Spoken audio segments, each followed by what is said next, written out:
Бір әрже толы үлгірген грушаларға ие болған қаршық турындағы тарихны хәтерлейсізме?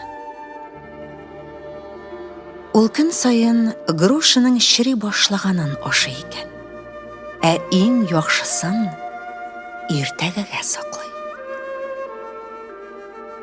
Ә иртәгә инде икенче груша шири башлый. Һәм карчык нәкъ шундыйын ашый. Бу хәл грушалар беткәнче көннән-көн кабатлана. Нәтиҗәдә карчык бер генә дә яхшы груша ашый алмый.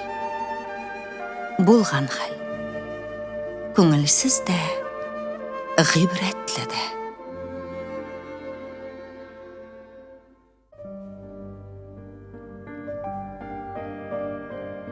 Күпләребезнең әйтүе мөмкин. Артыма борылып та карарга өлгермәдем. Ә гомер үтте дә китте. Без барыбыз да менә акча эшләрмен дип уйлыйбыз. Менә йорт төзеп алырмын. Менә балалар үсәр. Соңыннан мин үзем өчен генә яши башлармын дибез. Менә инде пенсия. Балалар үскән, йорт та бар. Әмма көч хәлдә дәрт-дарман да юк.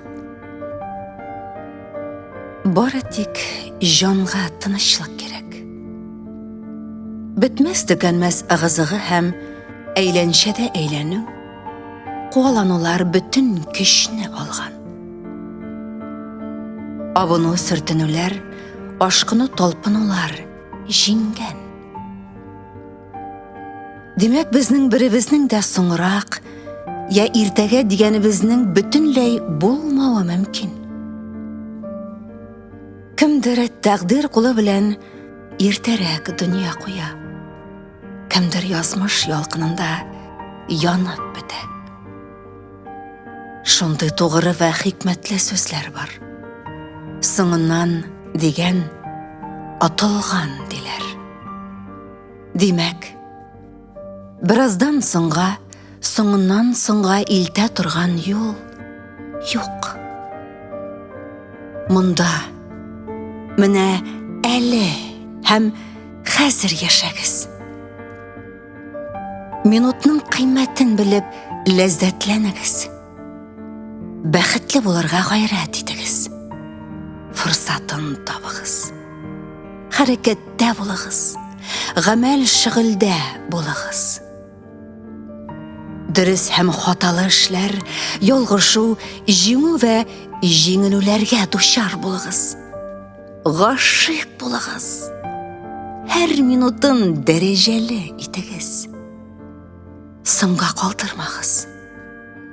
Мөһим сүзләрегезне әле әйтегез. Бу тормыш терклегендәге җимешләрнең бозылганын көтмәгез. Затлы кие ашагыз. Туганнарыгызны кочаклагыз, үбегез, юмарт булыгыз. Мәхәббәт, шәфкать итегез.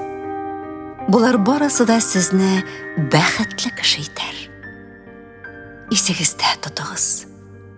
Бәхетлеләр бәхетле, ә бәхетсезләр сезне бәхетсез итә. Әле генә көн уртасы иде.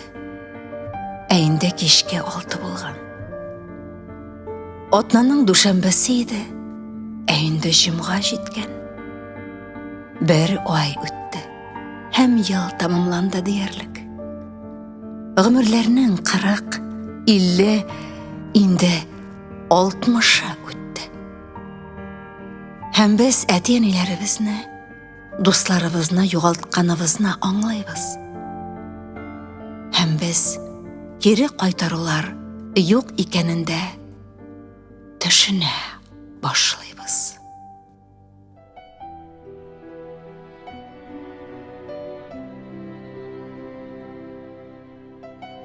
Әйдәгез, соры төсләргә дә чәчәкләр җылысы өстик. Әйдәгез, йөрәкләребезгә шифа булган тормышның кичкенә нәрсәләренә дә сөйініп қарық. Ахыр шикте әйдәгіз, қалған вақытыбыздан ләззәтләнік. Иртәгә я соңырақ деген ғадәтібізні қолланмасқа тырышық. Мин мана соңырақ эшләрмен, соңғарақ әйтермен, соңырақ уйлармын дейбіз. Біз еш қына соңыннанға қалдырабыз. Әйтерсіңле, соңыннан ол біздікі кебек. Чөнки біз аңламыйбыз. Соңғарақ кофе суына, соңғарақ қадіретлер өзгере, соңғарақ ел бітә, соңғарақ сәлемәтлік қақшай, соңғарақ балалар тарала башлай, соңғарақ ата-аналар қартая, соңғарақ вәғдәләр онытыла, соңғарақ күн түнге әйләнә, соңғарақ ғұмыр бітә, соңғарақ еш қына соң бола.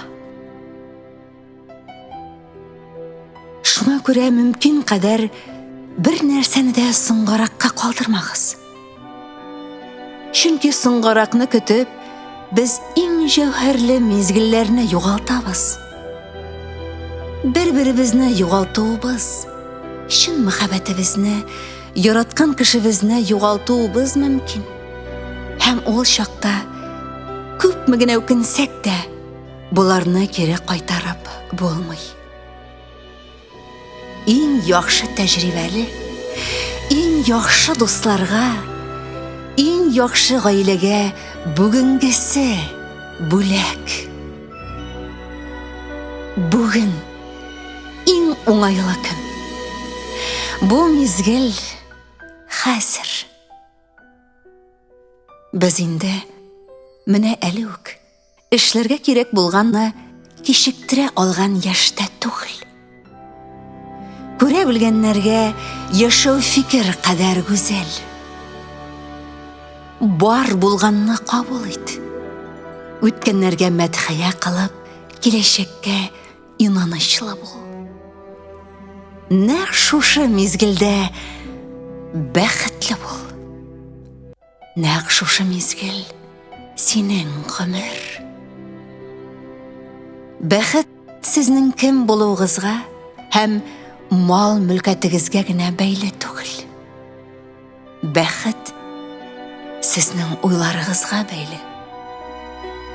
Үткәннәрегез өчен калбиңне кыра-кыра, үзегезне битәрләмәгез. Бары бәхетле булырга тырышыгыз. Гади генә яшәгез. Шатланыгыз, йылмайыгыз, көлегез. Бәхетне гел эзләмәгез, юлламагыз. Үзегез аның чыганагы булыгыз. Белегез ки, бу дөньяның михнәте дә һәр чак булмас, рәхәте дә һәр чак тормас. Курыкмагыз. Үткәннәрне кире чакырмагыз. Аңа китәргә форсат бирегез. Киләчәккә һәр нәрсә булыр әле дип көтмәгез. Аның килүенә куәт бирегез. Кешелек дөньясының күкләрендә Раббани кояш булып балкыган Ислам динебезнең пәйгамбәре Хәзрәте Мөхәммәд саллаллаһу галейхи ва сәлям буйырганча, нәфрәтләндермәгез, сөендерегез, авырайтмагыз, җиңеләйтегез. Аңлагыз ки, гомер бер яфрактыр диләр. Изелеп төшәчәк урыны кара туфрактыр диләр. Яне дә халкыбызның авыз җәүһәрләрендә әйтелгәнчә, кичәге көн тарих, иртәгәсе табышмак, бүгенгесе бүләк, кадерен белик димәк.